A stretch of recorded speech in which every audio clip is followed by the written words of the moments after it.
Та сиганаас өөч гинөө. Надаас ирээ DS авах уу? PS авах уу? DS-ийг баатахыг харахгүй шиг би хүүхдийн хайрс нүүрдээ наасан DS авахгүй.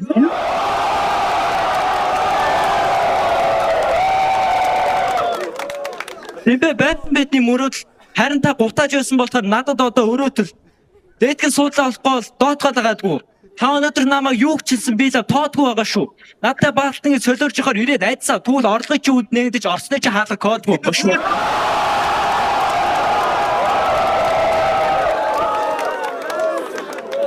Санаж миний өндөр хөлбөр дэмбэд бүгдийн хуу хамдаг. Бүрэн бүхэн дээр нь залуус ашиглаж хүүхнүүд дуу алдаг. Ялсан шалгацсан жин бол миний хаашааш нүхгүй цуу алдаг. Орлогогүй олхоогүй энэ өвгний хажууд би ядаж хүүхдийн цуу авдаг.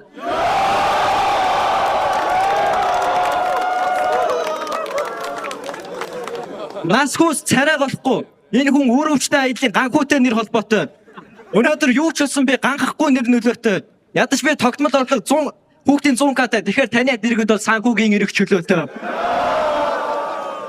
Эд сүнсээ залгуулаад байвал махан бай гадуур явдаг хүүр болно шүү.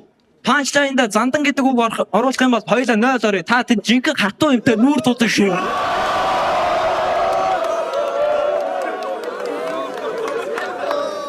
Йоо, надруу шүнсээ өсчүүлэн шаадаг гинүү. Хагас үг нь мэддэхгүй хүлээрээ гацж байдаг гинүү. Зүгээр байсан зооны залуучууд хөөгөө уулцсан байх наа орсны жижиг шиг зангаа.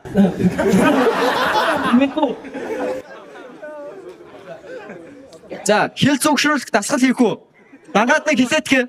Би чамп биш чамп болно гэж бодсон хүмүүсийг шоглохоор ирсэн. Тэгээс тийм болохоор намайг хараалын бэлэглэх гин бандажтайгаа таарсан мараалын идэг.